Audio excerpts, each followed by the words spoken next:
Oh, sibuk. Assalamualaikum warahmatullahi wabarakatuh. Apa khabar semuanya? Kepada semua yang menonton podcast ini, on tak? Okey, bersama dengan saya, Aiman dan juga Alif. Alif, aku pengacara kan? Aku tak tahu bang. Dia macam kita Dia berkumpul macam kita tiba-tiba orang pun kan. jam, kan? Kita orang pun jam. Macam mana bang? Kita turun loading pun. Okey, tapi tak apalah.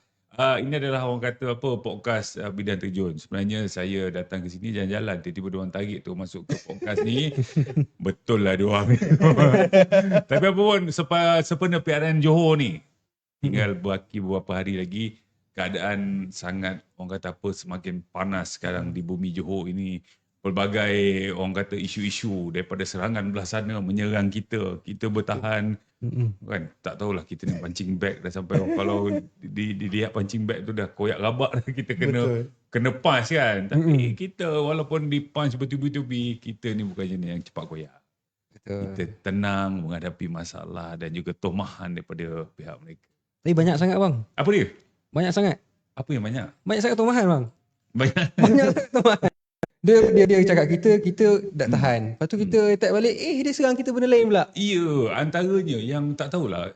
Diorang selalu cakap aku ni, dah pelawak ni, pelawak apa semua kan. Tapi kalau kita tengok hari ni, diorang sebenarnya lebih lawak tau. Betul, yang talqin tu bang Yang talqin tu. Talqin, aku tak tahu macam mana diorang boleh terfikir. Macam mana dah jadikan talqin tu satu benda lawak kan. Sebab aku dalam Maharaja Lawak dulu, ada beberapa sensitivity yang kita diajar. Okay, MC tu yang datang sebelum kita live di Maharaja Lawak, kau tak boleh buat ni, kau tak boleh buat ni, kau tak boleh buat ni, kau tak boleh buat ni. Kan, antara lawak sensitif pasal agama kan. Kita pakai cross dress pun dah tak boleh kan, berpakaian wanita pun dah tak boleh. MC tapis. Dan aku pernah kena fine 30,000 waktu MLM sebab ada satu perkataan. Ini kalau kau pergi khusus MC, diorang akan tunjukkan persembahan aku tu, kena fine. Tapi aku nak persoalkan hari ni, bila diorang buat lawak yang sensitif macam ni, libatkan agama, ya kita tahu kan kuasa kat tangan diorang kan. Kenapa tak ada tindakan? Betul. Macam kalau kita yang buat, habis. Tapi diorang buat tak apa. Kan? Yang itu tak boleh nak cakap apa lah. Kan? Lepas tu sehari lepas tu buat pula berjoget-joget pula bang. Joget? Ya. Di mana tu? Ada joget-joget tu. Kau tak tengok aja. Kau tak Marilah mari. Bagi mengundi. Kelakar kan? Kau rasa kelakar tapi pada aku rasa macam cute tau. Kau rasa cute ke? Kau pernah masuk kedai kat kafe ada patung macam ni. Tak cute weh. Maksud aku bukanlah menghina tapi dia cute. Cute. Faham tak benda tu cute? Aku rasa tengok itu aku rasa terhibur lah kan. Dia tak sensitif. Dia macam nak berjoget tapi dia cute. Itu je lah. Tapi yang penting aku tak boleh terfikir macam mana dia boleh buat macam tu. Dan satu lagi statement yang baru-baru ni yang membuat aku tak boleh brain bila dikatakan kalau BN menang di Johor, Datuk Seri Najib akan dibebaskan. Itu satu naratif yang diorang asyik main je. Silakan. Kau dengar macam mana kau apa pendapat kau orang kan? Apa pendapat orang kau? muda ni. Sila dulu. Sila. Aiman ke Alif ke? Bagi aku bang kan, dia macam dah benda yang tak tahulah nak cakap macam mana. Aku macam pening. Sebab since 2018, dia dah main naratif ni sampai ke sekarang macam tak ada modal lain ke? And kalau betul pun benda tu, dia tak ada kena-mengena bang dengan kemenangan kita dekat pilihan raya negeri dengan kebebasan Datuk Seri Najib Razak. Bagi tak make sense. Bagi pandangan saya lah pula kan. Benda tu satu isu naratif yang murahan lah yang diorang nak main. Sebab ini satu benda ni PRN negeri, pilihan raya negeri, bukan pilihan raya umum. Jadi apa yang pilihan raya negeri ni boleh bebaskan Datuk Seri Najib? Daripada mana yang diorang dapat info tu? Kau tengok. Bila aku tanya macam ni, orang muda pun boleh fikir ke arah macam gitu. Takkanlah si pengikut dia macam, betul lah. Macam lagi satu Apa sebab apa? Lagi satu bang, kalau tak silap saya, yang menggunakan jalan politik untuk membebaskan panduan, itu daripada parti dia tu bang. Betul tak? Dulu masa PRU 2018, masih kita ingat lagi kan. Kita ingat lagi. Walaupun tak ada dalam manifesto dia, tapi kita tahu ke arah itu kan. Tak betul lah kan. Aku pun fikir kalau dia kata, undi BN, kita akan bebaskan Najib. Sebab apa? Kita tahu tau, ada dia nak balikkan dia punya perjuangan tu ke perjuangan yang lama 2018. Konon-konon je rakyat akan mula membara dan mula akan memberontak macam 2018. Ya. Tapi minta maaf babe, propaganda tu dah tak laku. Apa yang kau buat lagi ni, orang dah apa benda yang kau cakap ni, asyik Najib. Sedangkan kita tahu PRN Johor ni kalau kita bentuk kerajaan negeri. Betul. Bukan je kerajaan persekutuan. Yang nak bebaskan tu dia persekutuan. Lagi satu, kalau betul lah diangkat sekalipun, siapa ada dalam lembaga pengampunan tu? Siapa ada dalam lembaga pengampunan? Kau jawab soalan tu. Siapa ada dalam lembaga pengampunan? Bukan kau salah seorang dia menteri wilayah dekat situ. Siapa menteri wilayah? Orang kau. Apa kau? Iya, aku tak tahu aku nak fikir macam mana kau punya propaganda hari ni. Come on lah, kita ni orang Johor ni, yalah walaupun jauh ke selatan sikit, tapi kita bersebelahan dengan negara maju. Singapura, jangan kau nak coki-coki yang kita orang. Hai, pening lah. Ada lagi benda-benda kelakar yang kau terfikir? Benda-benda kelakar lagi macam banyak kan? Tapi semalam. Okay. Saya ada tengok semalam apa tu? Doraemon dekat RTM tu. Apa dia? Doraemon dekat RTM. Aku tak terlepas pandang ke apa Doraemon. Yang bertanding dekat Puteri Bangsa tu. MB kita berdialog tu. Dia semalam dia kat RTM seorang. Oh ya ke? Dia dialog seorang-seorang ni. Oh ya, ni. Oh, sesi dialog. Sesi dialog bersama orang kata apa, penonton-penonton yang dipaksa pergi. Ya, betul. Aku pun tak faham tau pasal isu debat ni tau. Dia berulang kali pengikut-pengikut pun dia kata, "Oi, penakut jomlah debat. Penakut jomlah debat. Tak berani ke MB kau on office nak berdebat apa semua." Aku ialah yang pertamanya aku sokong kenyataan KJ yang mengatakan kalau nak ajak berdebat, namakanlah calon menteri besar kau. Kan, supaya ia selevel. Jadi bila kau menang, menteri besar kau ni, inilah yang kau bercakap waktu berdebat tu dan kau boleh execute apa yang kau cakap. Tapi bila dalam keadaan yang hari ni, dia pun tak namakan Mazli tu sebagai calon menteri besar. Betul. What for kita nak berdebat? Betul. Yang pertama. Lepas tu, kalau dia contoh negara-negara maju, dia kata, tengok negara maju pun berani berdebat. Negara maju pun presiden versus presiden. Donald Trump versus Kamala yang baru. Lepas tu dekat Indonesia, Ganjar, Anies, Prabowo. Ini calon-calon presiden diorang. Jadi bila diorang menang, dia boleh execute apa diorang kata. Hari ni kau nak berdebat pun untuk apa? Pada aku, dia nak tunjukkan dia boleh beromantis ayat-ayat yang sedap telinga kat dengar, rasa macam gah. Waktu dulu, kalau kau perasan, ada juga program debat. Kau ingat tak? Siapa yang lawan Sabi Cik pasal isu minyak dulu? Dia punya bos lah. BMX dulu kan ada isu debat. Hari ni kita yakin kita mampu turunkan harga minyak apa semua. Sekarang ni Saya ulang. okey, selepas debat tu dia mampu tak buat? Sampai hari ni tak ada. So apa guna debat? Betul. Aku tanya kau, apa guna debat? Konon-konon kau nak acak negara maju. Tak apa guna. Tak ada kan? So tak payahlah kita nak cakap pasal debat. Sebab apa? Yang kita orang Johor ni nampak Dato' On ni, dia kurang bercakap. Dia kurang bercakap, babe. Tapi dia punya kemampuan dia, kau tengok macam mana pelabur kita kan, antara yang tertinggi, paling tinggi kat sini, kat Johor. Come on lah, kita dah buktikan dengan kerja, bukannya hanya berkata-kata, cakap benda-benda indah. Sebab tu dalam satu syarikat, ada kawan-kawan kita jenis pandai bercakap, bos, okey bos ni. Bila dia naik, dia boleh buat kerja. Tak boleh kerja sebab tu ada satu department yang boleh buat kerja. Dia tak banyak bercakap. Inilah dia. Beza pemimpin kita, pemimpin dia. Kan? So, jadi korang boleh nilaikan lah. Sembang kari. Betul lah. Lepas tu, paling tak tahan tu dia cakap calon-calon pada Barisan Nasional ni, calon-calon takat muat. Calon-calon dia, kenapa dia tak namakan calon menteri besar? Sebab dia bergerak sebagai pasukan. Pasukan dia semua yang baik-baik. Tapi saya tengok ada 23 tahun bang. Macam mana bang? Bismillahirrahmanirrahim. Kejap abang minum dulu. Betul tak ni? Sebab dia basah tekak dengan dia nak redakan dalaman ni. Oh, so dua-dua minum air. Dua-dua minum air, saya kecil-kecil cakap seorang lah. So itulah kan. Bila dia cakap semalam tu dalam dialog tu, saya ulang balik. Dia cakap calon-calon Barisan Nasional ni main amik je, main sauk je. Kenapa dia tak namakan calon menteri besar? Sebab dia bergerak secara kolektif, secara sepasukan. Tapi bila kita tengok balik senarai calon-calon dia, ada yang ber 23 tahun, ada yang tak tahu Felda dekat Bulut Kasab tu ada berapa. Kan? Sebenarnya dia orang tak boleh decide sendiri siapa nak jadi menteri besar. Sebab tu dia macam tu. Kan? Itulah sebab apa? Ya, tengok kau cakap calon-calon apa semua kan. Satu yang tak tahu berapa banyak Felda dekat DUN dia kan. Patutnya kau kena kenal. Kau nak bertanding kat DUN tu, kau kena kenal lah landscape politik, landscape masyarakat kat DUN tu, apa semua, berapa banyak sekolah, berapa banyak keluarga, berapa banyak ni. Kau kena, itu benda yang orang kata berbasic. Lepas tu ada pula yang kata bila menang, ni ada bila ikut bos dia. Bila menang 300 keluarga, RM30 satu keluarga. Dah mula nak tabur pula janji-janji macam gitu kan. Itu daripada bos dia cakap macam tu, dia bawa ke dia pun macam gitu juga. Dan kita tengok, dia hantar pula cyber trooper dia, influencer datang.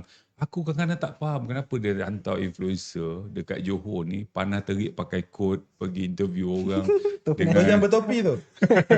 Aku tak faham tau. Aku macam, adakah dia nak, sebab dia nak buat branding dia ke? Aku pun tak tahulah. Sebab bila orang BN dia bagi soalan yang pasal ekonomi, pasal apa, pasal ni. Bila tang orang dia, senang-senang je. Kenapa you kena pergi ni, pilih ni? Kan? Macam, kau betul-betul nampak double standard lah. Kita tanya pasal ekonomi kat orang kau juga. Lepas tu, baru-baru ni Tuhan punya kuasa. Dengan izinnya, dia tunjukkan sikit. Bila antara DUN dengan Parlimen pun dia tak tahu beza. Dan wanita kita, makcik kampung tu, wanita tu boleh jawab, ini bukan bubar Parlimen. Memang terkena, memang tercedok lah. Ini Tuhan punya kuasa, dia nak tunjukkan. Bila kita datang ke bumi orang, nak cari salah, nak cari apa, then awak dapat benda yang tak elok. Dapat salah sendiri. Itu je. Tapi bang, macam saya tengok baru-baru ni, bukan baru-baru ni, kita lancarkan kita punya manifesto kan. Kenapa saya macam baca lah manifesto diorang lancarkan pula? Abang tak rasa ke macam kopi ori? Macam sama lah pula. Baca punya baca. Baca kenal. Baca kenal. Kan? Ya. Itu Man, dia jelas dah nyata. Alif bang. Alif Aiman nampak tersalah. Tak, bila kita tengok tu, dia memang jelas dan nyata tu copy paste kan? Sebagai satu contoh, dia janjikan bantuan rumah pertama RM8,000. Tapi kita macam, kalau kita first tengok apa dia punya tawaran tu, kita rasa macam berbunga-bunga. Wow. Rupanya you dah buat. Bila kau masuk rumah pertama, kau dapat bantuan RM5,000. Lepas tu masuk rumah dapat RM2,000, RM7,000. Dia janji RM8,000.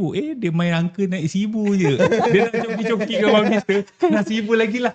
Kan? Aku tak tahu ada tim yang berfikir ke tak ke. Lepas tu RM80,000. Rumah mampu milik. Dia kata, kita akan buat RM80,000 rumah mampu milik. Padahal kat Johor ni, suku pertama itu 2026. Kita dah siap 20,000 lebih, 21,000 something. Dan sampai menuju 2030, kita kasih 100,000. Maksudnya, kita dah buat dah. Dah fasa tu dah tengah berjalan. Bukan baru nak ambil batu-bata. Ni batu-bata pertama, kita akan buat sini. Tak. Kita dah buat, ongoing. Lepas tu dia kata, waktu merentas sempadan 50%, dia akan kurangkan. Babe, aku bekas pegawai immigration, kerja dekat CIQ. So aku tahu macam mana orang kata apa queue yang beratur. Ini bukan masalah hari ni, masalah daripada dulu. Sebab kita tak ada satu benda, macam mana kau nak nilai data tu, 50% tu daripada mana? Daripada hujung ekor kereta sana menunggu ke? Ada daripada mana? Daripada mana? Kalau hari perayaan, hari cuti, lagi sesak dekat CIQ tu. Macam mana kau nak confirm kan 50% kau akan kurang? Kan? Masa tu pun kau tak boleh confirm kan? Adakah kau nak buat satu sistem yang sambil lewa? Ini melibatkan keselamatan negara tau. Orang keluar masuk, pintu keluar masuk negara kita. Takkan kau nak sambil lewa? Aku tak tahu apa yang dia terfikir nak buat. Kalau dia kata kita akan ubah pada satu sistem yang baru. Dia kata dalam agenda Johor Singapura. Kenapa tak buat awal sistem tu? Dan sama ni orang Johor tengok perjuangan untuk menguraikan trafik kat CIQ adalah Dato' Onn Hafiz. Betul. Ini bukan satu benda tipu-tipu, realiti. Sejak dia naik angkat sumpah sebagai Menteri Besar, ini yang dia cuba buat. Pergi siang malam, tengok macam mana trafik apa semua. Dan aku masih ada lagi dalam grup WhatsApp pegawai immigration. Bayaran lebih masa diorang bekerja tu tak dilunaskan sebenarnya. Waktu Dato' Wan Hafiz turun tu, diorang kata, Rol, kita orang punya lebihan masa apa semua ni tak dibayar oleh peringkat persekutuan. Macam mana? Macam mana? So, Dato' Wan Hafiz lah yang pergi push benda ni supaya diorang dapat. Dan juga push untuk tambahan pegawai immigration lagi ke CIQ. Betul, babe. Dulu aku kerja kaunter, aku ingat lagi, kerja kaunter, tengok kereta beratus panjang. Kalau kau nak pergi toilet, pernah aku nak pergi toilet, aku nak pergi, tak ada pegawai ganti. Macam mana? Masalah di situ, aku macam, tahan. Kau nak, tak boleh ni kan. Duduk kaunter macam gini, satu-satu pasport kau nak kena check. Kalau salah check. Salah check habis. Kan? Salah aku palang kan dia. Aku tak faham. Aku keluar daripada tol. Sorry. Jalan tahan. Oh, apa pegawai tak buat kerja. Tak tahan. Kau tak buat tukar aku kena kan. Jadi itu salah satu masalah dekat CIQ yang hari ni diambil berat oleh Yang Amat Dato' Hafiz untuk selesaikan masalah ni. Ini kita kena tahu apa punca tu. Jangan sadap cakap kan. Betul. Ni lah. Tapi pasal nampak Dato' Wan Hafiz lagi banyak turun banding dengan menteri dia yang patutnya jaga immigration tu. Kan? Dia banyak turun. Banyak turun. Banyak turun baru ni.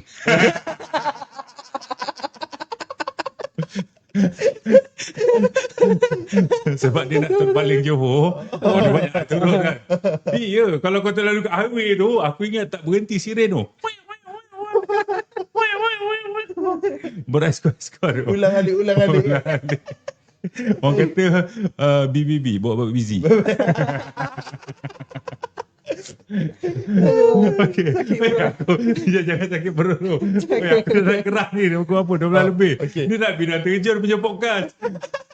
Mungkin soalan Soalan ni macam. Okey lah bang. Kita tinggal berapa hari lagi ni kan bang. Okey. Nak ke tarikh mengundi. So mungkin apa amanat dan hasrat lah bang kita nak bagi kat penonton-penonton yang tengok ni kan. Betul. Apa amanat dan hasrat menjelang pilihan raya ni. Kepada semua pengundi-pengundi Johor yang akan melaksanakan tanggungjawab pada 11 bulan ni, ini adalah satu mesej yang sangat serius. Ini melibatkan masa depan negeri kita, hala tuju negeri kita 5 tahun yang akan datang. Adakah agenda maju Johor 2030 berjaya ataupun tidak? Ini masanya tuan-tuan dan puan-puan. Pilihlah calon yang mampu memberi manfaat kepada rakyat, yang mampu bekerja, berkhidmat. Saya tahu masalah-masalah dekat kampung, kat taman-taman kita bukan senang nak selesaikan. Tapi di bawah Yang Amat Berhormat Menteri Besar Johor kita, Dato' Wan Hafiz, insya-Allah jika diberikan mandat, jika diberikan peluang lagi, jika diperkenan, beliau adalah Menteri Besar, beliau adalah seorang yang mampu melaksanakan, bukan bercakap tapi mampu menyelesaikan masalah di Johor ini. Dan dia tahu, dia dah buatlah rangka, dia dah buatlah platform untuk kita bergerak bersama sebagai satu pasukan untuk berjayakan agenda Maju Johor 2030. Jadi jangan banyak fikir. Semua orang Johor tetap pilih dan undi semua calon-calon Barisan Nasional. Kerana kalau nak menangkan Barisan Nasional bukan hanya Dato' Wan Hafiz di Macap, tetapi 56 tempat, 56 DUN kita perlu menangkan. Mohon saya merayu sekali lagi pengundi-pengundi Johor terus memangkah ataupun mengundi Barisan Nasional. Terima kasih. Assalamualaikum warahmatullahi wabarakatuh. Baik, terima kasih bang atas amanat dan hasrat tu. So dengan berakhirnya dengan penyampaian amanat daripada Abang Syahrul kita, so kita nak tutup lah kan. Kalau kita nak tutup, kita kena sekali. Daripada penerangan Sebab kau ambil pembuka tadi pengacara, aku pas balik kau pengacara. Daripada penerangan UMNO Malaysia Dan juga BNCOM, dengan hashtag Maju Johor, kestabilan dikekalkan, kemajuan diteruskan. kita jumpa lagi pada segmen yang akan datang. Assalamualaikum. Bye. Maju Johor, terus melangkah, Barisan Nasional sudah sedia. We are ready, BN terus di depan. Masa depan Johor lebih cemerlang. Maju Johor, terus melangkah.